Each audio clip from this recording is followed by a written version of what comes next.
The scene is before Georges Dandin's house in the country. Act 1, Scene 1. Georges Dandin alone. Ah, what a strange thing it is to be a woman of quality and a wife. And what an instructive lesson my marriage is to all peasants who wish to raise themselves above their condition and to ally themselves, as I have done, to a nobleman's family. Nobility in itself is good. It is a thing worthy of respect, surely. But it is attended by so many ugly circumstances that it is better not to come in contact with it. I have become very knowing on that subject, to my cost, and understand now the way of noblemen when they allow us to enter their families. We ourselves count for very little in the match. They only marry our property. And I would have done much better, rich as I am, to marry a good and honest peasant's daughter than to take a wife who holds herself above me, is ashamed to bear my name, and imagines that with all my wealth I have not paid dear enough for the honor of being her husband. George Dandin, you have committed the greatest folly in the world. My home has become unbearable to me now, and I never enter it without finding some annoyance. Scene 2. Georges Dandin, Lubin. Dandin aside. Seeing Lubin come out of his house. What the devil can that fellow want in my house? Lubin aside, perceiving Georges Dandin. There's someone looking at me. Dandin aside. He does not know me. Lubin aside. He suspects something. Dandin aside. Bless my soul, he will barely nod to me. Lubin aside. I'm afraid he will say that he saw me come from within. Good day to you. Your servant? You do not belong to this place, I believe. No, I have come only to see the feast tomorrow. Just tell me, if you please, did you not come out thence? Hush! Why so? Be quiet. What is the matter? Not a word. You must not say you saw me come out there. Why? Good heavens! Because... Well, what? Softly. I'm afraid they will hear us. Not at all, not at all. Because I have just been delivering a message to the mistress of the house from a certain gentleman who has an eye upon her, and it must not be known. Do you understand? Yes. I have been told to take care that no one should see me, and let me beg of you at least not to say that you have seen me. I do not mean to. I'm very glad to do things secretly, as I've been told. That is all right. The husband, from what they tell me, is dreadfully jealous, who will not allow his wife to be made love to, and there would be the devil to pay if it came to his ears. Now do you understand? Very well. He is to know nothing of all this. To be sure. They wish to deceive him quietly. You understand me? Perfectly. If you go and say that you have seen me come out of this house, you will spoil the whole affair. Do you understand? Indeed I do. What is the name of him who sent you there? He is our squire, Viscount of...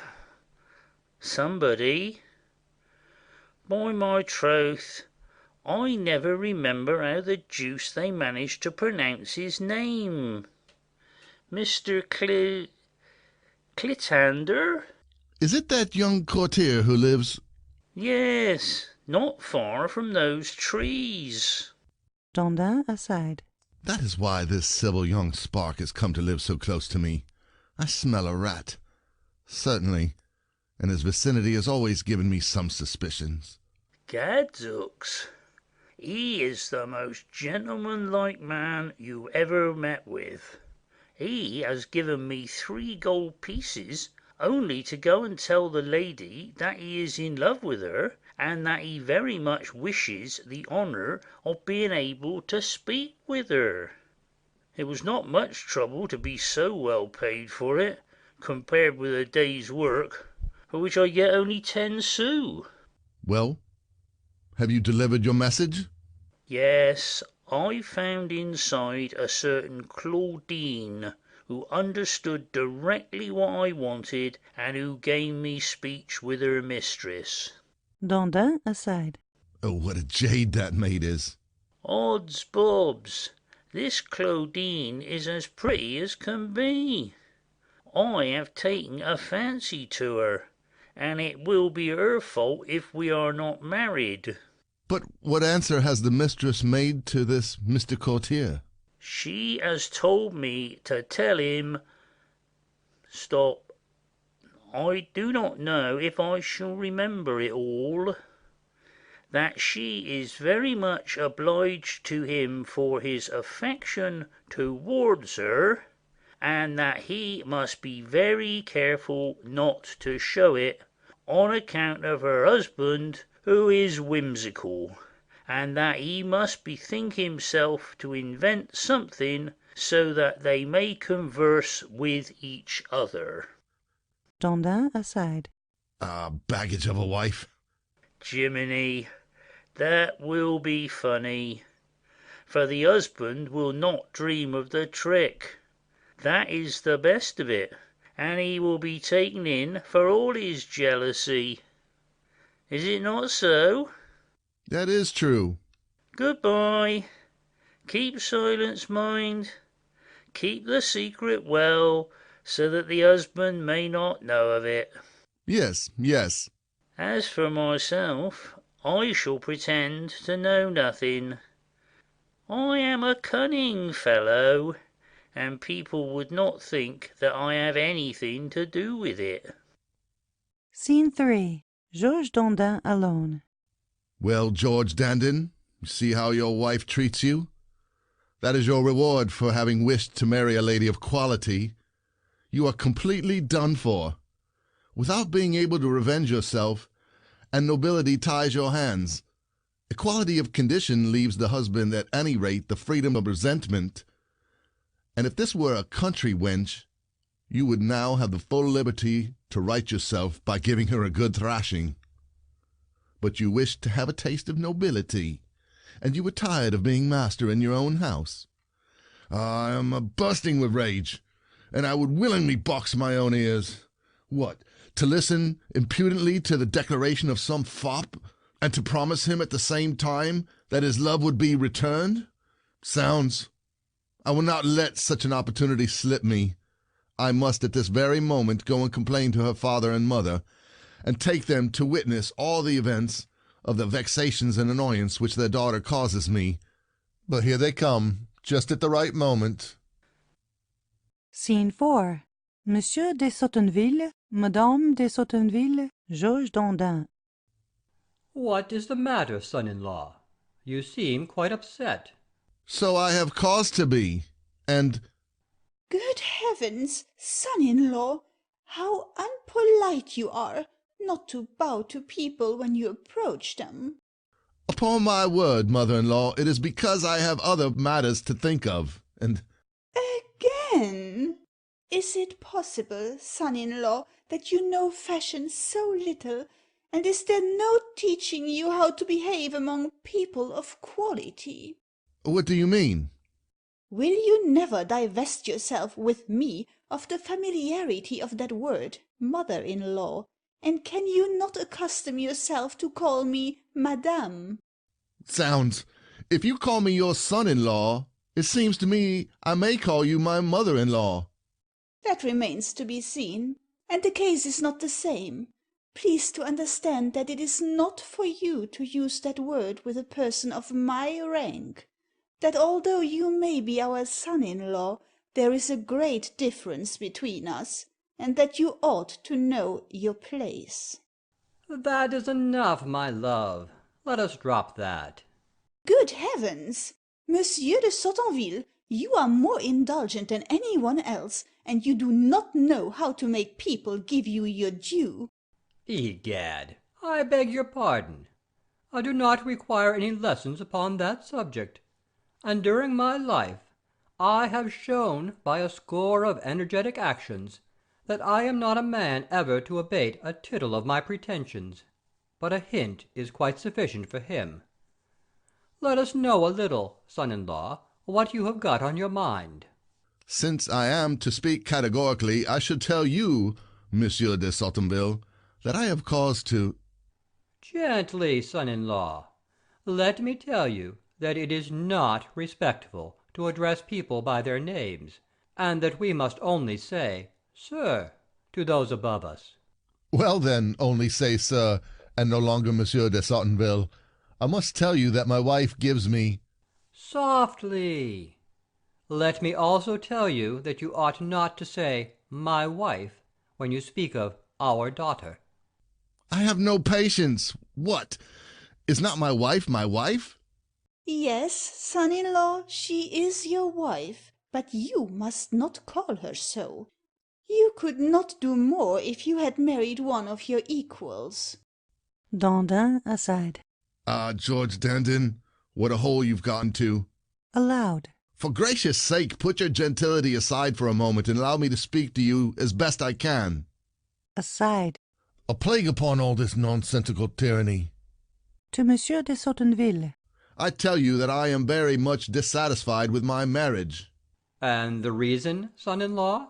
What?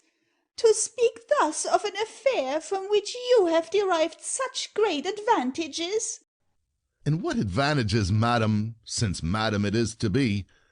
The bargain has not been a bad one for you, for by your leave, your affairs, had it not been for me, would have been in a very dilapidated condition, and my money has served to stop petty large gaps. But as for myself, what have I profited by it, pray, unless it be the lengthening of my name, and instead of being George Dandin, to have received through you the title of Monsieur de la Dandinière? Do you reckon for nothing, son-in-law, the advantage of being allied to the house of Sotenville? And to that of La Prudoterie, from which I have the honour of being descended, a house where the females ennoble, and which, by that valuable privilege, will make your sons noblemen. Oh, that is good. My sons shall be noblemen, but I shall be myself a cuckold unless care be taken. What does this mean, son-in-law? It means that your daughter does not behave as a wife ought to do, and that she does things which are contrary to honor. Gently. Take care what you are saying.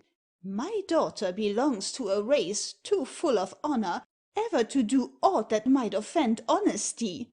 And as for the house of La Prudoterie, thank heaven, it has been observed that for more than 300 years no woman has been talked about. Egad, there has never been a flirt in the house of Sotenville, and bravery is not more hereditary in the males than chastity in the females. We have had a Jacqueline de la Prudoterie, who would never be the mistress of a duke and peer, governor of our province. There was a Matherine de Sotenville, who refused 20,000 crowns from a favourite of the king, who asked only for the favour of speaking to her. Well, your daughter is not so straight-laced as all that, and she has grown tractable since she has been with me. Explain yourself, son-in-law. We are not people to support her in any wrong actions, and we would be the first, her mother and I, to do you justice. We do not understand jesting in matters of honour, and we have brought her up in the greatest possible strictness. All I can tell you is, there is a certain courtier thereabout, whom you have seen, who is in love with her, under my very nose, and who has sent her a declaration of his love, to which she has very freely listened. By the heavens above! I would strangle her with my own hands, were she to deviate from her mother's virtuous path. Zounds, I would pass my sword through her body and that of her gallant, were she to forfeit her honour. I have told you what is going on to justify my complaints, and I ask you for satisfaction in this matter. Do not torment yourself. I will get at you from both, and I am the man to keep a tight hold over, no matter whom. But are you quite positive about what you have told us? Quite. Take great care, for between gentlemen these are ticklish subjects, and you must not make a mistake. I have said nothing, I tell you, but the truth. My love, go and talk with your daughter, while I, with my son-in-law, will go and speak with that man. Is it possible, my son, that she could so far forget herself after the good example which, as you well know, I have set her? We are going to clear the matter up. Follow me, son-in-law, and do not trouble yourself. You shall see what we are made of when people attack those who may belong to us.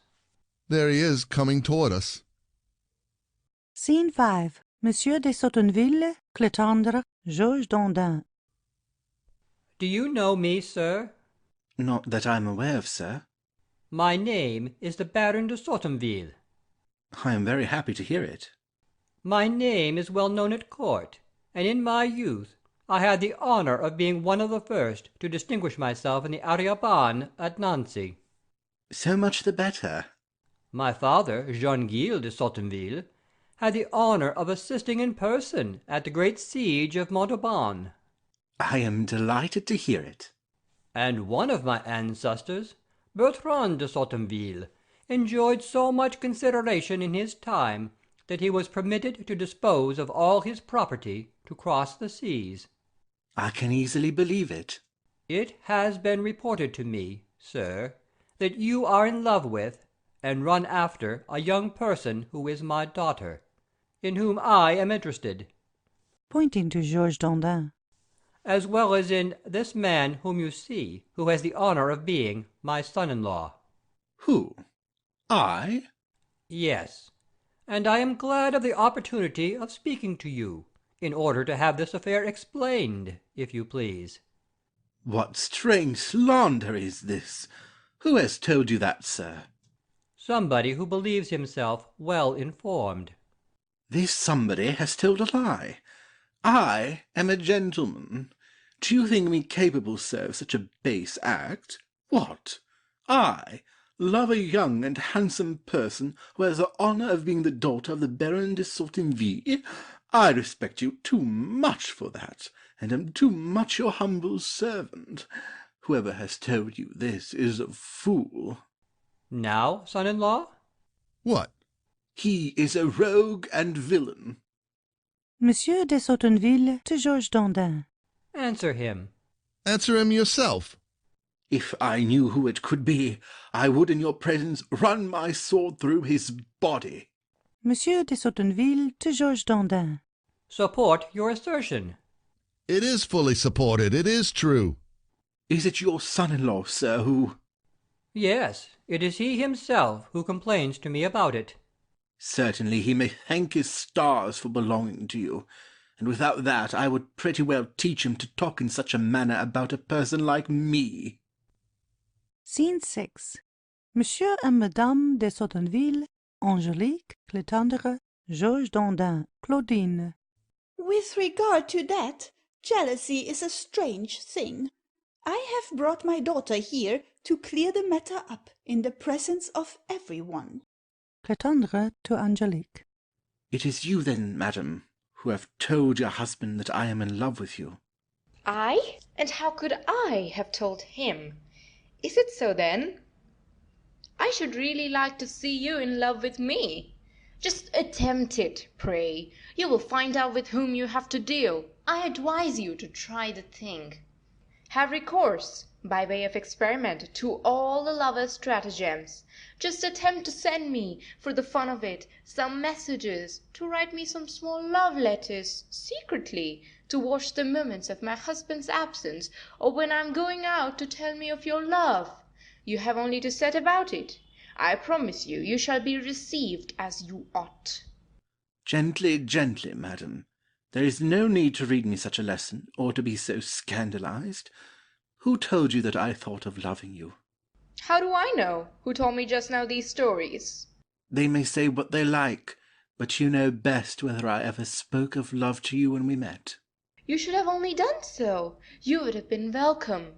I assure you that you have nothing to fear from me, that I am not a man to vex the fair, and that I respect you and your parents too much to have even the thought of falling in love with you. Madame de Sotenville to Georges Dandin. Well, now you see.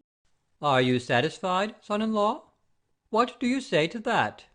I say that these are cock and bull stories, that I know what I know, and that since I am to speak plainly, she has just now received a message from him. What? I have received a message? I have sent a message? Claudine? Clétendre to Claudine. Is it true? Upon my word, that is a strange falsehood. Hold your tongue, slut that you are. I know your tricks, and it is you who introduced the messenger just now. Who? I? Yes, you. Do not look so innocent. Alas, how full of wickedness people are nowadays, to suspect me thus, I, who am innocent myself. Hold your tongue, you bad lot.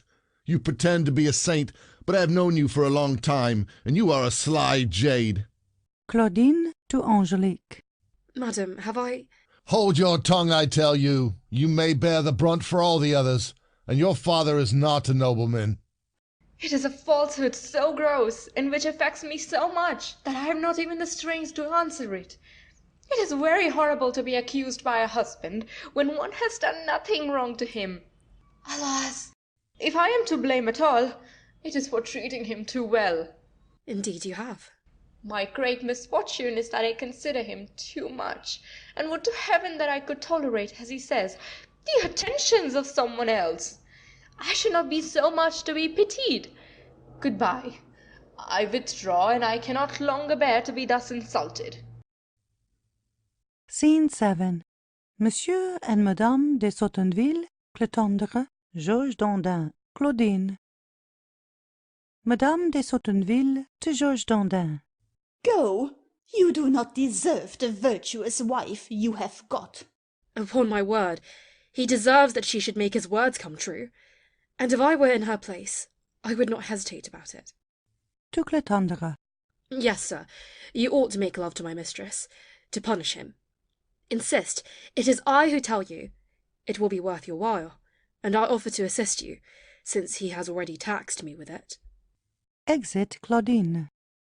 You deserve, son-in-law, to have these things said to you, and your behaviour sets everyone against you. Go. Endeavour to treat a gentlewoman better, and take care not to make any more such blunders for the future. Dandin aside. It makes me mad to be put in the wrong when I am in the right. Scene 8. Monsieur de Sotenville, Clétendre, Georges Dandin. Clétendre to Monsieur de Sotenville. You see, sir, how falsely I have been accused. You are a gentleman who know the punctilios of honour, and I demand satisfaction for the insult that has been offered to me. That is just, and it is the right way of proceeding. Come, son-in-law, give this gentleman satisfaction. How? Satisfaction? Yes, it is right according to usage, for having wrongly accused him. That is something which I do not at all agree, that I have wrongly accused him, and I know well enough what I think of it. That does not matter. Whatever thought may remain in your mind, he denies it. That must satisfy people, and they have no right to complain of any man who gainsays a thing. Thus, if I had found him in a bed with my wife, he will get off by simply denying it? No more arguments. Make him the apologies which I tell you. I am to make him apologies after... Come, I tell you. There is nothing to hesitate about, and there is no need of being afraid of overdoing the thing, since you are guided by me. I cannot. Zounds, son-in-law, do not make me angry. I shall be taking his part against you. Come, be guided by me. Dandin aside. George Dandin? First, take your cap in hand. This gentleman is a nobleman, and you are not. Dandin, cap in hand, aside. I am boiling with rage. Repeat after me. Sir, Sir. I crave your pardon. Seeing that Georges Dandin hesitates to obey. Ah! I crave your pardon. For the bad thoughts which I have had of you. For the bad thoughts which I have had of you. It was because I had not the honor of knowing you. It was because I had not the honor of knowing you.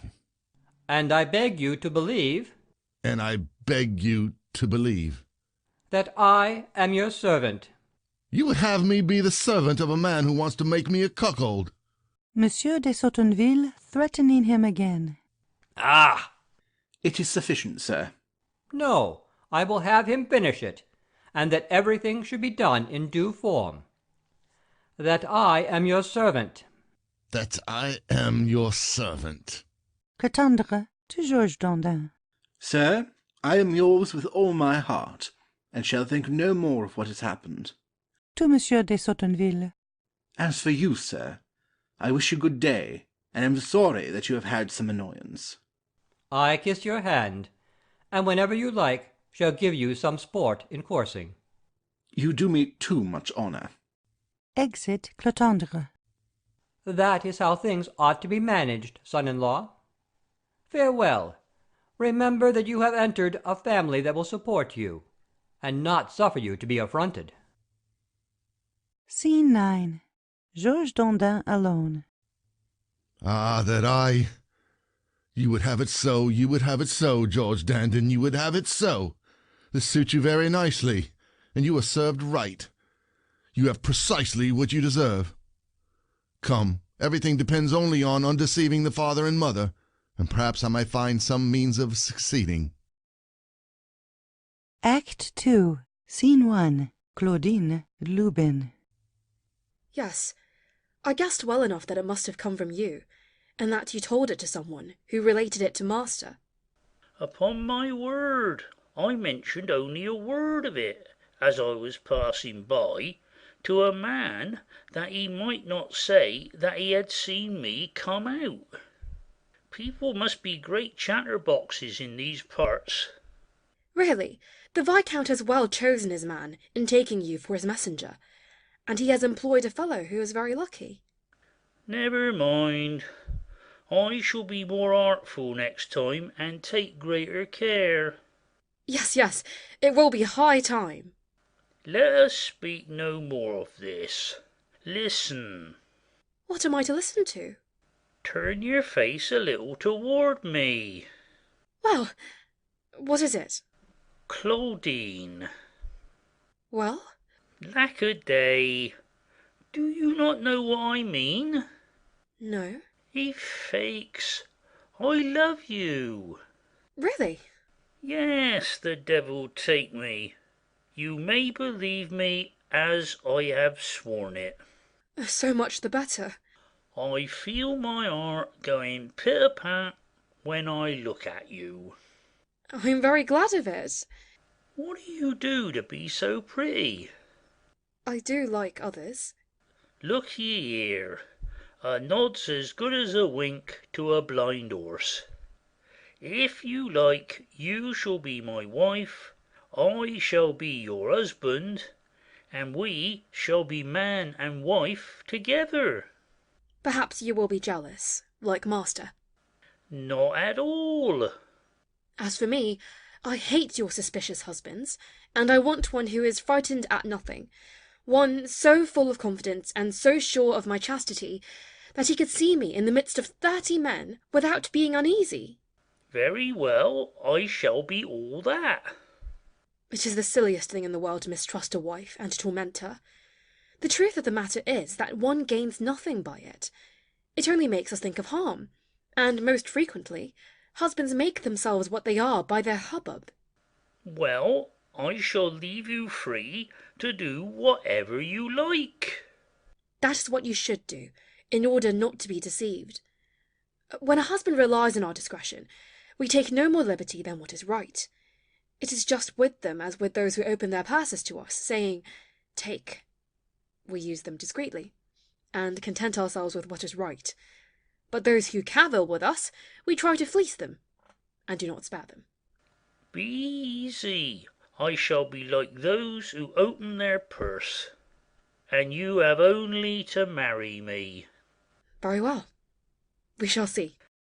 Come here, Claudine. What do you want? Come here, I tell you. Softly. I do not like fumblers. Just a little bit of cuddling. Let me alone, I tell you. I do not understand these jokes. Claudine.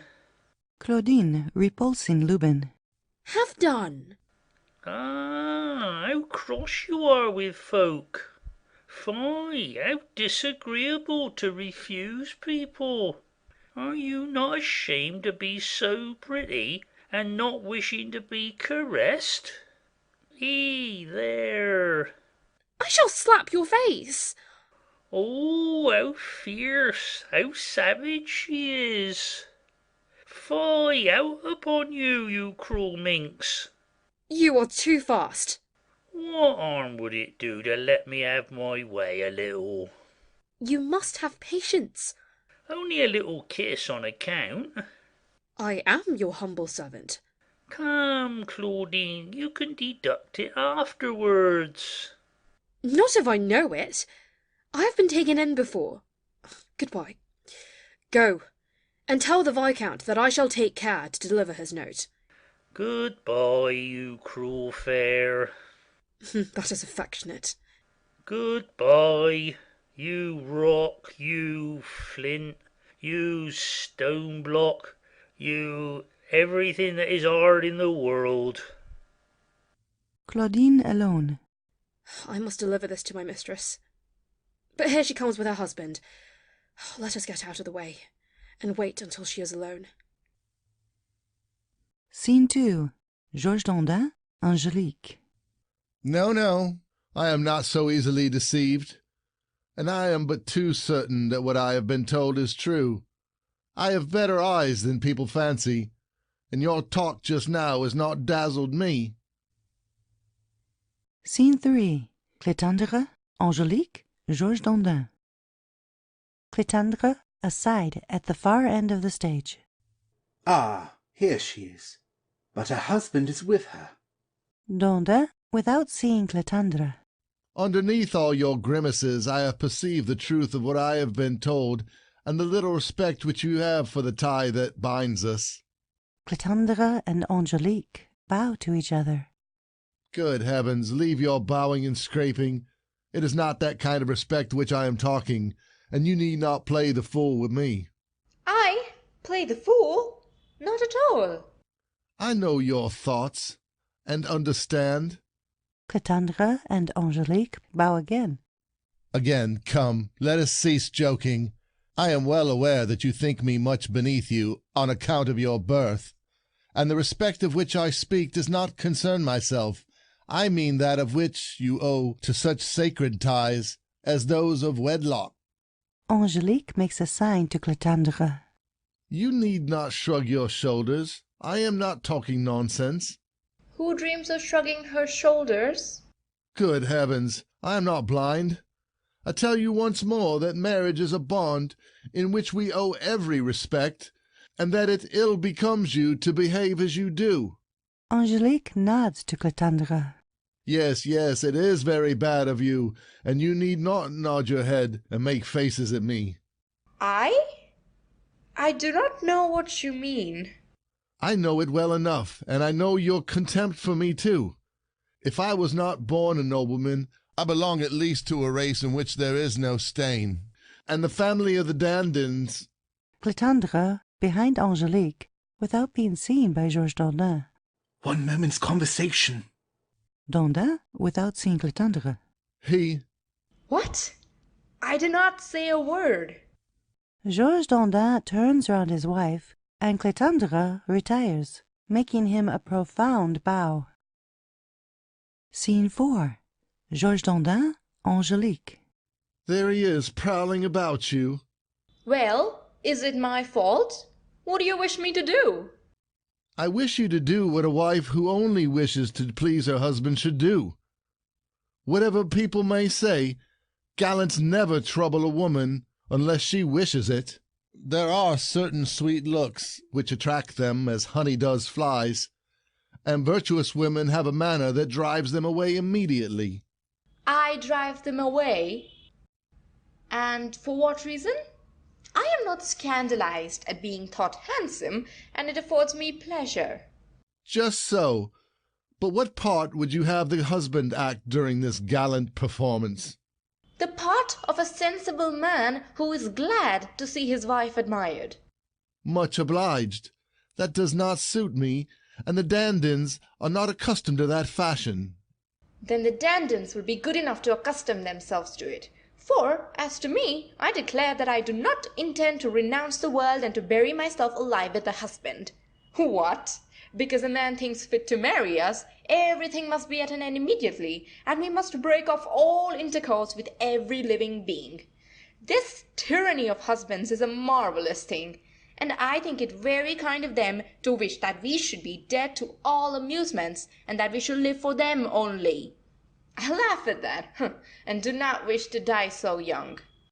Is it thus that you keep the vows of fidelity which you made to me before the world?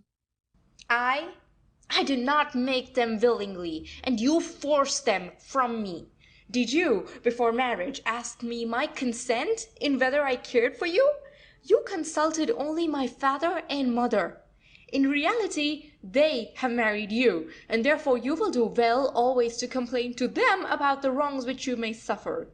As for me, who did not tell you to marry me, and whom you took without consulting my feelings, I do not pretend to be obliged to submit like a slave to your will, and by your leave I mean to enjoy the few happy days of my youth, to take the sweet liberties which the age allows me, to see the fashionable world a little, and to taste the pleasure of having pretty things said to me. Prepare yourself for this, for your punishment, and thank heaven that I am not capable of something worse. Indeed, that is how you take it. I am your husband, and I tell you that I do not understand this. I am your wife, and tell you that I understand it perfectly well. I have a great mind to beat her face to a jelly, and to bring it to a condition never more to charm those gallant sparks. Ah, come, George Dandin. You can hardly restrain yourself, and you had better leave the place. Scene 5. Angelique, Claudine. I have been on the tenterhooks for him to go, madam, to give you this note from you-know-who. Let us see. She reads softly. Claudine aside. To judge by appearances, what he tells her seems not at all displeasing. Ah, Claudine, how prettily this note is worded! How agreeable these courtiers are in all their words and in all their actions! And what, after all, are our country people compared with them? I think that, after having seen them, the Dandins hardly please you. Remain here. I'm going to answer it. Claudine alone. I have no need, I think, to recommend her to make it agreeable. But here he comes. Scene 6. Cletandre, Lubin, Claudine. Really, sir, you have chosen a clever messenger. I dared not send one of my own servants, but I must reward you, my pretty Claudine, for the good services which you have rendered me. He feels in his pocket. Ah, sir, there is no occasion for it. No, sir, you need not give yourself that trouble. I serve you because you merit it, and because I like you at heart. Cletandre giving her some money. I am obliged to you. Lubin to Claudine. As we are going to be married, give it to me, that I may put it with mine. I will keep it for you, as well as the kiss. Cletandre to Claudine. Tell me, have you given my note to your charming mistress? Yes, she has just gone to answer it. But, Claudine, is there no way to speak to her? Yes, come along with me. I shall let you speak to her. But will she not be displeased? And is there no risk? No. Her husband is not at home, and, besides, he is not most to be considered. It is her father and mother, and as long as they are prepossessed in favour of their daughter, there is nothing to fear from the rest. I trust myself to your guidance. Lubin alone. Odd bodykins, what a clever wife I shall have! She has wit enough for 4. Scene 7. Georges Dandin, Lubin. Dandin softly aside. There is my man I saw just now. Would to heaven he could be brought to bear witness to the father and mother of what they would not believe.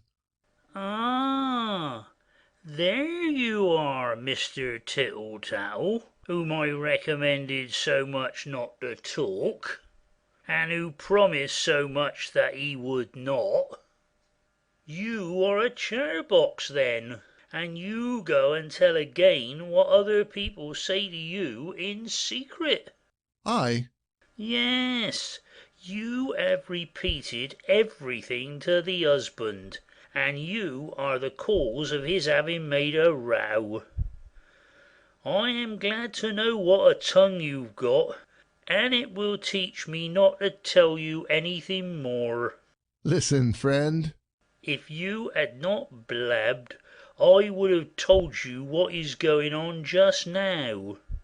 But for your punishment, you shall know nothing at all.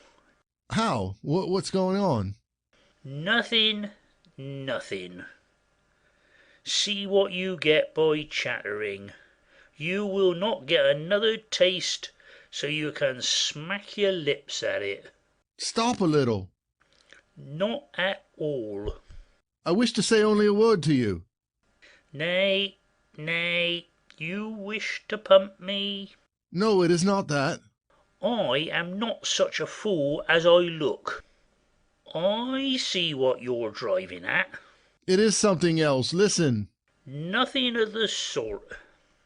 You would like me to tell you that the Viscount gave some money just now to Claudine, and that she has taken him to her mistress. But I'm not so silly. Pray. Nope. I will give you... Fiddlesticks. Scene 8. Georges Dandin alone. I could not, with this idiot, make use of the idea which I had. But the fresh intelligence that has escaped him shall serve the same purpose. And if the gallant is indoors, that will be proof enough for the father and mother, and fully convince them of their daughter's shamelessness. The mischief is that I do not know how to make the best of this piece of news. If I go indoors, the rascal will escape, and however clearly I may see my own dishonour, I shall not be believed in my oath, and I shall be told that I am dreaming. If again I fetch my father-in-law and mother-in-law without being sure of finding the gallant inside, it will be no other thing, and I shall be in the same plight as before. Can I not find out quietly if he be there still? After having looked through the keyhole. Oh, heavens! There is no longer any doubt. I have just seen him through the keyhole. Fate gives me an opportunity of confounding my adversary, and, to complete the adventure, it sends the judges whom I need at the right moment. Scene 9. Monsieur de Sotenville, Madame de Sotenville, Georges Dandin.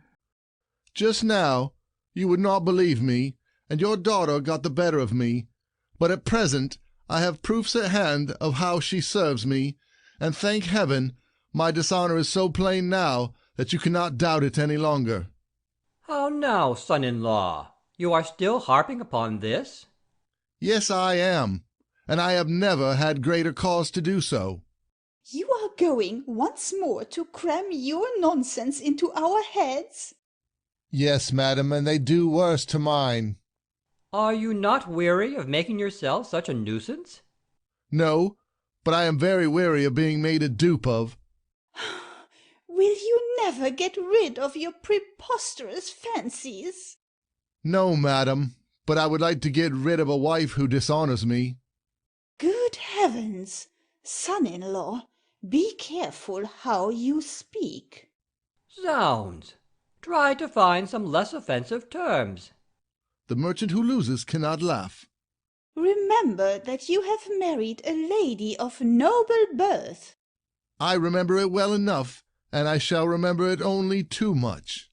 If you do remember it, Endeavour to speak of her more respectfully. But why does she not endeavor to treat me more honestly? What, because she is a lady of noble birth? Is she to be free to do as she likes to me without my daring to say a word? What is the matter with you, and what can you say? Did you not see, this morning, that she denied all knowledge of the person you spoke to me about? Yes, but you. What would you say if I show you at this moment that the gallant is with her? With her? Yes, with her, in my house. In your house? Yes, in my own house. If such be the case, we shall take your part against her. Yes, the honour of our family is dear to us above everything. And if you speak the truth, we shall discard her as our child, and leave her to your resentment. You have only to follow me. Take care not to be mistaken. Do not do as you did before. Good heavens, you shall see. Pointing to Cletendre, who comes out of the house with Angelique. There, have I told a lie? Scene 10. Angelique, Cletendre, Claudine, Monsieur de Sotenville, Madame de Sotenville, with Georges Dandin at the farther end of the stage. Angelique to Cletendre. Goodbye. I'm afraid that you should be caught here, and I have to keep up appearances. Promise me then, madam, to let me speak to you this night. I shall try my best. Dandin to Monsieur and Madame de Sotenville. Let us get behind softly and try not to be seen. Claudine to Angelique. Ah, madam, all is lost. Here are your father and mother, and your husband with them. Ah, heavens! Angelique softly to Cletendre and Claudine. Take no notice and leave it to me. Aloud to Cletendre. What? Dare you to behave in such a manner after the affair of just now? And is it thus that you disguise your sentiments? I am told that you are in love with me, and that you intend to declare your affection for me. I show my annoyance at it and explain myself clearly to you before everyone. You stoutly deny the thing, and pledge me your word that you have no thought of offending me. And yet, the self-same day, you have the impudence to come and call upon me to tell me that you love me, to say 100 silly things to me to persuade me to respond to your follies, just as if I were a woman to break the vows which I have pledged to my husband, and ever to stray from that virtue which my parents have taught me. If my father knew of this, he would teach you indeed to attempt such things. But an honest woman does not like to make a stir. I do not care to tell him of it. Making a sign to Claudine to bring a stick. And I shall show you that, woman as I am, I have courage enough to revenge myself for the insults offered to me. You have not acted like a nobleman, and therefore I shall not treat you as one. Angelique takes the stick and lifts it against Cletendre, who places himself in such a position that the blows fall upon Dandin. Cletendre, crying as if he had been struck. Ah, ah, ah, ah, gently. Scene 11. Monsieur and Madame de Sotenville, Angelique, Georges Dandin, Claudine. Strike hard, madam. Lay it on thickly. Angelique, pretending to speak to Cletendre. If you have anything more on your mind, I am ready to answer you.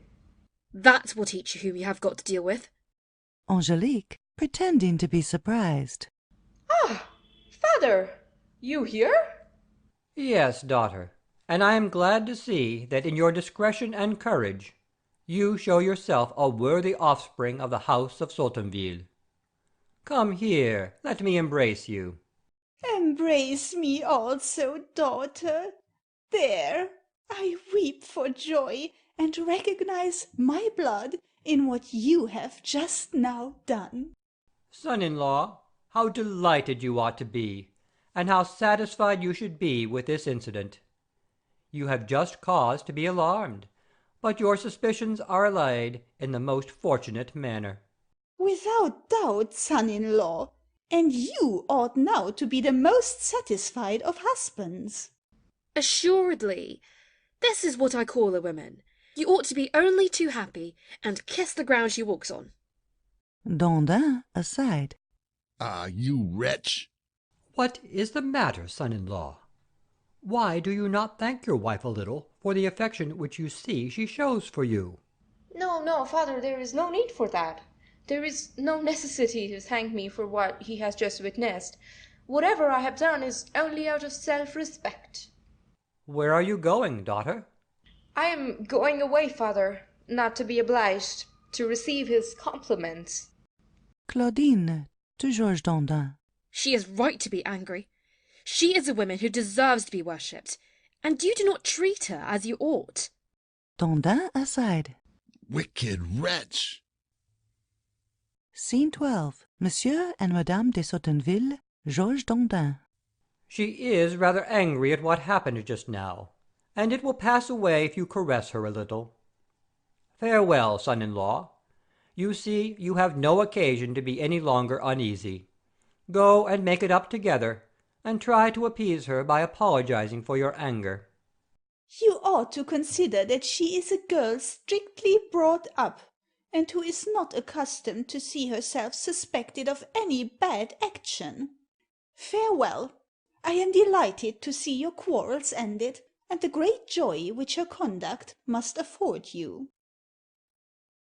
Scene 13. Georges Dandin alone. I do not say a word, for I should gain nothing by speaking, and never was anything known like my disgrace. Yes, I wonder at my misfortune, and at the subtle skill of my jade of a wife, to be always in the right and put me in the wrong. Is it possible that I shall always be outdone by her, that appearances will always go against me, and that I shall never have a chance of proving the guilt of my shameless wife? O Heaven, assist me in my plans, and vouchsafe me the favor of letting the world see that I am dishonored. Act 3. Scene 1. Clitandre, Lubin. The night is pretty far advanced, and I am afraid that it is too late. I cannot see where I am going, Lubin. Sir? Is this the way? I think it is. Odds bobs! This is a silly night, to be so dark as this. It is certainly not right. But if, on the one hand, it prevents us from seeing, on the other it prevents our being seen. You are right. It is not so far wrong after all. It should like to know, sir, you who are so learned, why it is not day at night. That is a great question, and one which is difficult to answer. You are inquisitive, Lubin. Yes, if I had studied, I should have thought about things which no one ever thinks now. Yes, I believe that. You appear to have a subtle and penetrating mind. That is true. Look here, I explain Latin, although I never learned it. And the other day, when I saw Collegium written upon a large door, I guessed that it meant college. Marvellous. You can read, then, Lubin? Yes, I can read print, but I never could learn to read writing. We are near the house. After clapping his hands. This is the signal that Claudine has given me. Upon my word, she is worth her weight in gold, and I love her with all my heart. That is why I took you with me to entertain her. Sir, I am... Hush, I hear a noise. Scene 2. Angelique, Claudine, Clitandre, Lubin. Claudine, Well, leave the door ajar. I have done so. They are groping about for each other in the dark. Clitandre to Lubin. It is they. Hush. Hush! Clitandre to Claudine, whom he mistakes for Angelique. Madam. Angelique to Lubin, whom she mistakes for Clitandre. What? Lubin to Angelique, whom he mistakes for Claudine. Claudine! Claudine to Clitandre, whom she mistakes for Lubin. What is it? Clitandre to Claudine, thinking he is speaking to Angelique. Ah, madam, how happy you make me. Lubin to Angelique, thinking he is speaking to Claudine. Claudine! My poor Claudine. Claudine to Clitandre. Gently, sir. Angelique to Lubin.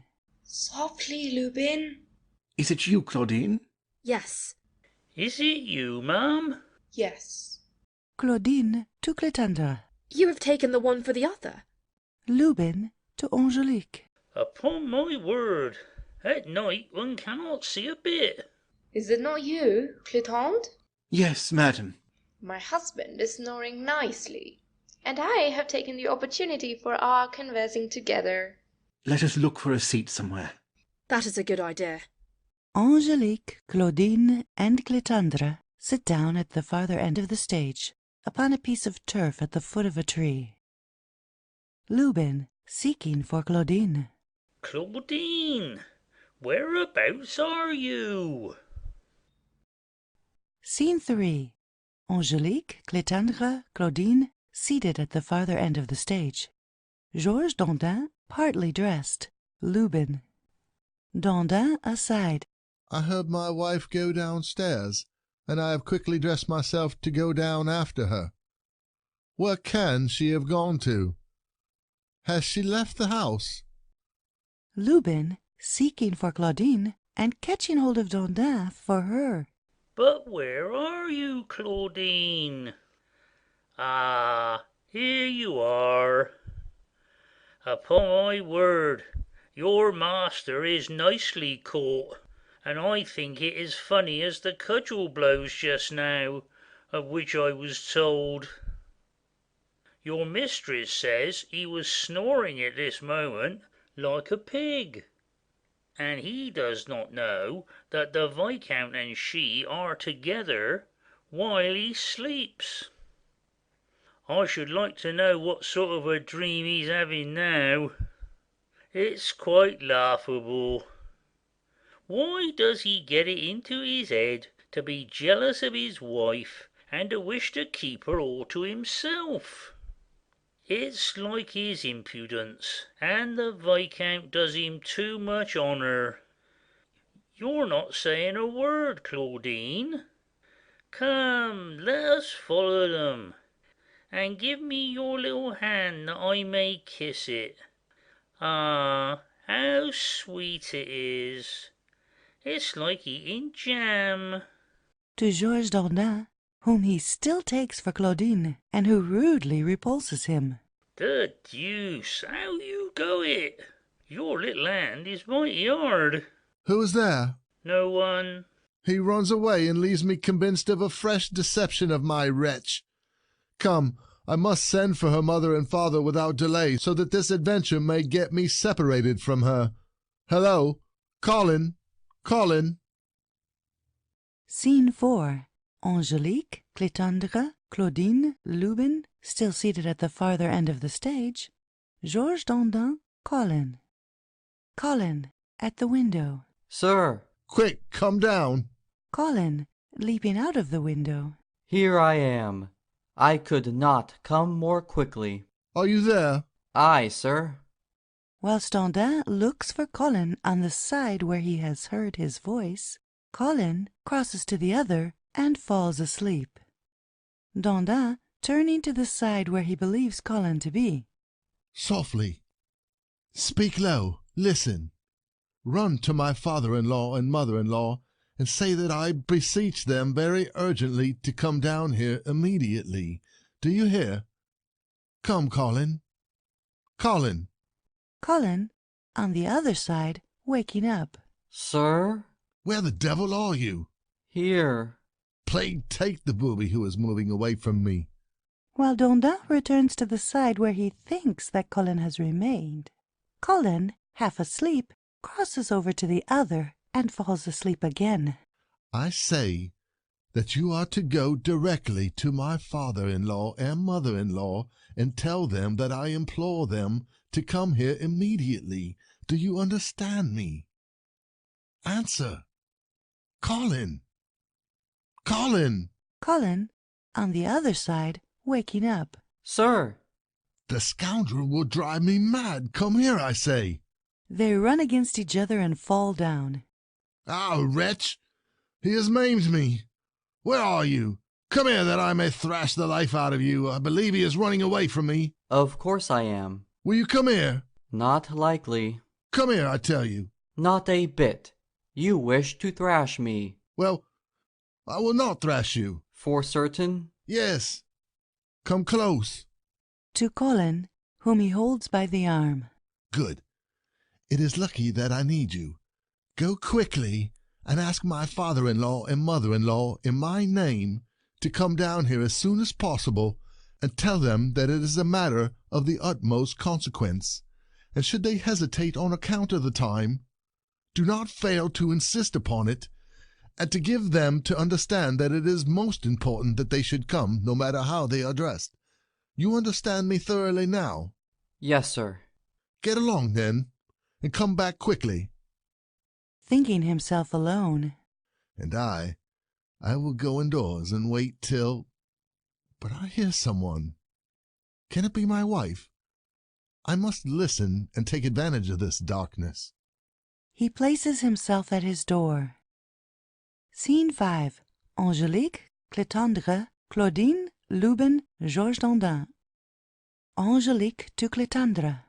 Goodbye. It is time to separate now. What? Already?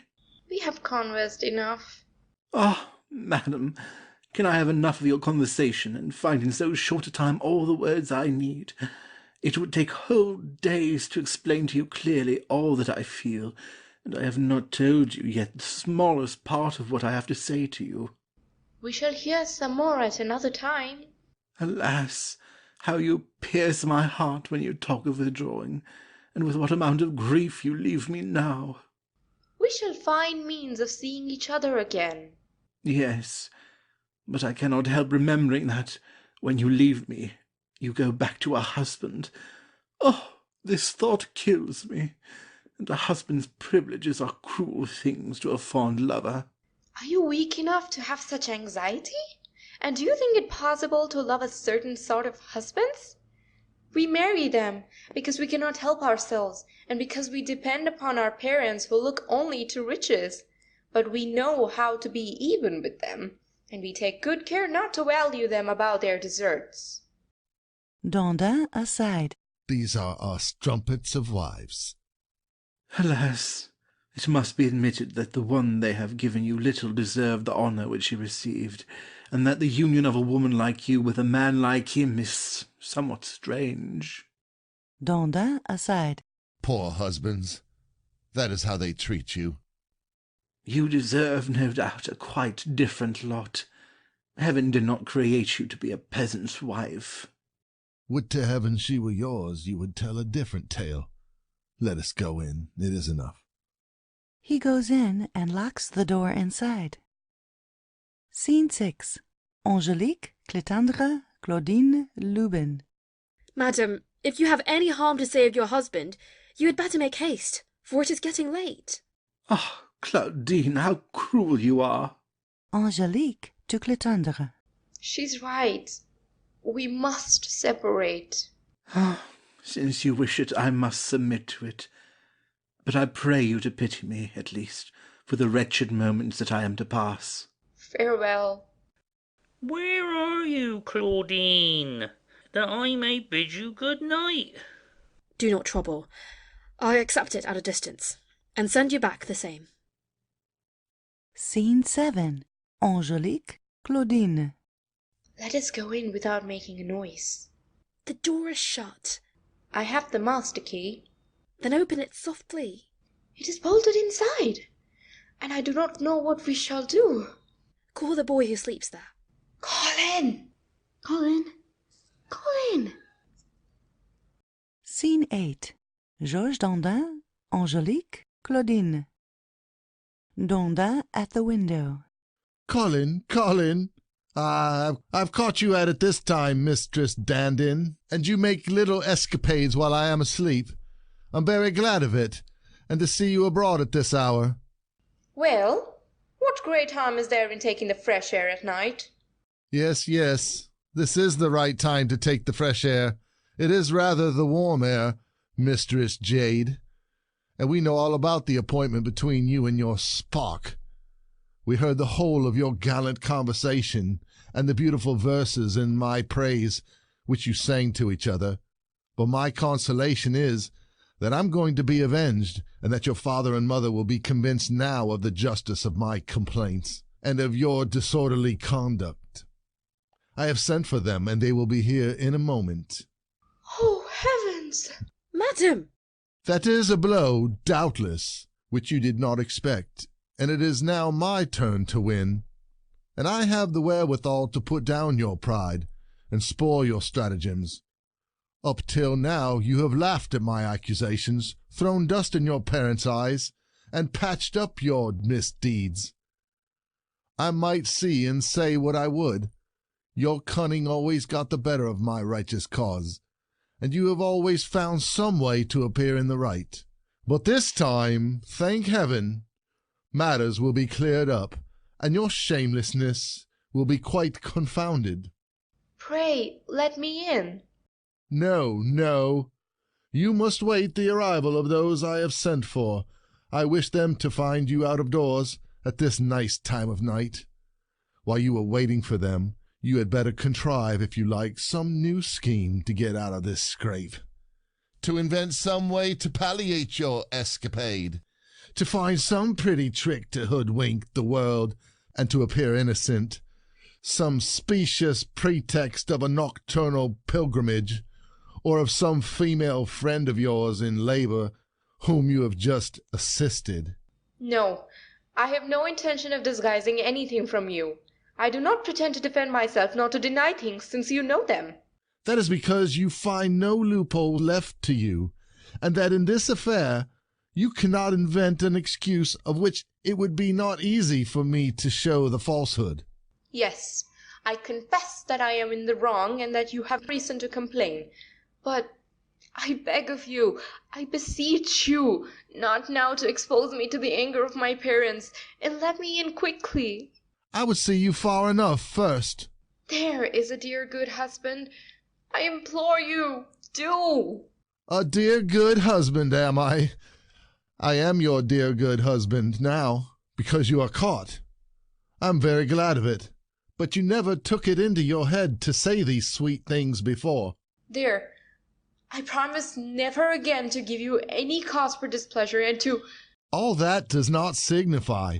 I will not lose this opportunity, and I am determined that the world shall know thoroughly your misconduct this time. For mercy's sake, let me speak to you. I pray you for a moment's hearing. Well, what is it? It is true, I have been at fault. I admit it once again, and that your resentment is just, that I have taken advantage of your sleep to slip out, and that I went out to keep an appointment with the person whom you know. But, after all, these are actions which you ought to pardon at my age, the follies of a young woman who has had no experience and has but just entered the world. Liberties to which one gives way without thinking of any harm, and which in reality have nothing. Aye, as you say, these are things in which one ought to have implicit faith. I do not wish to pretend by this that I am without blame towards you, and I only entreat of you to forget an offence for which I heartily beg your pardon, and to spare me, for this once only, the vexation of the severe reproaches of my father and mother. If you will generously grant me the favour which I ask from you, your obliging conduct, your kindness towards me, will win me over entirely. It will thoroughly touch my heart, and produce there for you what neither the authority of my parents nor the bonds of marriage have been able to instill into it. In short, it will cause me to renounce all gallantries and to be attached solely to you. Yes, I pledge my word that henceforth I will be the best wife in the world to you, and that I will show you so much affection, yes, so much that you will be satisfied. Ah, you crocodile that flatters people to strangle them. Grant me this favor. Not a jot. I am inexorable. Show yourself generous. No. For pity's sake. Not at all. I implore you with all my heart. No, no, no. I wish them to be undeceived about you, and that your disgrace may be made public. Very well. If you drive me to despair, I warn you that a woman in that condition is capable of everything. In that I shall do something of which you shall repent. And what will you do, pray? I shall be driven to the most desperate resolution, and with this knife shall I kill myself on the spot. Ha ha! Well and good. Not so well and good as you imagine. People are acquainted on all hands with our quarrels and the perpetual ill will which you foster against me. When they find me dead, no one will doubt that you have killed me, and certainly my parents are not the people to leave my death unpunished, and they will punish you to the utmost extent which the law and the heat of their resentment will allow. That is the way in which I shall find means to be revenged upon you, and I am not the first who has had recourse to that kind of vengeance, and who has not scrupled to take her own life, in order to destroy those who had the cruelty to drive her to this last extremity. I am not to be caught in that way. People no longer kill themselves, and the fashion has gone out long since. You may rely upon my doing it, and if you persist in your refusal, if you do not let me in, I swear to you that I shall immediately show you how far the resolution of a desperate woman will go. Nonsense, nonsense. You wish to frighten me. Very well. Since it must be, this will content us both and will show whether I am jesting. After having pretended to kill herself. Ah, it is done. Heaven grant that my death may be avenged as I wish, and that he who is the cause of it may receive a just chastisement for his cruelty towards me. Good gracious. Could she have been malicious enough to kill herself to get me hanged? Let us take a bit of candle to go and see. Scene 9. Angélique, Claudine. Hush! Keep still. Let us place ourselves immediately, one on each side of the door. Scene 10. Angélique and Claudine entering the house as soon as Georges Dandin comes out and immediately bolting the door inside. Georges Dandin with a candle in his hand without perceiving them. Can the wickedness of a woman go as far as that? Alone, after looking everywhere. There's no one here. Well, I thought so. And the hussy has gone away, finding that she could gain nothing from me, either by prayers or threats. So much the better. It will make matters still worse for her, and her father and mother will see her crime all the more plainly when they come. After having been at his door to go in. Ah! Ah! The door's fallen too. Hello! Oh! Someone! Open the door for me, quickly! Scene 11. Angélique and Claudine at the window. Georges Dandin. What? Is it you? Where have you been, you wretch? Is this a time to come home when it is nearly daybreak? And is this the life which an honest husband ought to lead? A pretty thing to go about drinking all night, and to leave a poor young creature of a wife by herself at home. What? You have... Get along, you wretch! Get along! I am sick of your going-ons, and I will complain of them without delay to my father and mother. What? You dare to... Scene 12. Monsieur and Madame de Sotenville in their nightgowns. Colin carrying a lantern. Angélique and Claudine at the window. Georges Dandin. Angélique to Monsieur and Madame de Sotenville. Pray come here to protect me against the most consummate insolence of a husband whose brain has been so muddled by wine and jealousy that he no longer knows what he is saying or doing, and has himself sent for you to make you witnesses of the most extravagant behavior you ever heard of. This is how he comes back, as you may see, after making me wait all night for him. And were you to listen to him, he will tell you that he has the greatest complaints to make against me, that while he was asleep, I left his side to go gadding about, and 100 other stories of the same nature, which he has taken into his head. There's a wicked strumpet. Yes, He wishes to make out that he was in the house, and that we were outside, and it is a fancy which we cannot drive out of his head. How now? What means all this? Here is a confounded impudence to send for us. Well, I never. Oh, father, I can no longer put up with such a husband. My patience is exhausted, and he has been saying all manner of insulting words to me. Monsieur de Sotenville to Georges Dandin. Zounds, you are a vile fellow. It is pity to see a poor young wife treated in such a fashion. It cries to heaven for vengeance. Can anyone You ought to die with shame. allow me to say 2 words? Only listen to him. He will tell you something pretty. I give it up in despair. He has drunk so much that there is no staying near him, and the scent of the wine which he exhales comes up even to us. Sir, father-in-law, I implore you. Withdraw. Your breath smells offensively of wine. I pray you, madam. Oh, away! Do not come near me. Your breath is filthy. Dandin to Monsieur de Sotenville. Allow me to... Withdraw. I tell you there is no bearing you. Dandin to Madame de Sotenville. For pity's sake, let me... Fie upon it. You make me sick. Speak if you will, but at a distance. Very well, then, I will speak at a distance. I swear to you that I have not stirred out of the house, and that it was she who went out. Did I not tell you so? You see how likely that is. Monsieur de Sotenville to Georges Dandin. Go, you are jesting with people. Descend, daughter, and come here. Scene 13. Monsieur and Madame de Sotenville, Georges Dandin, Colin. I take heaven to witness that I was in the house, and that... Hold your tongue.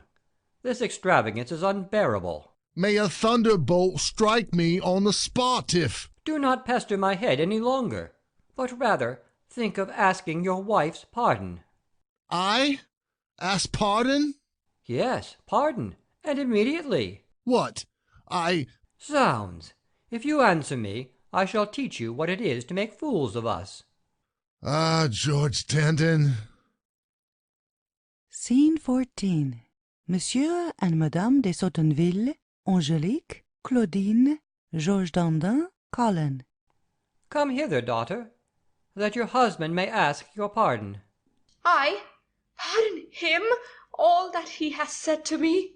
No, no, father, I cannot possibly make up my mind to it.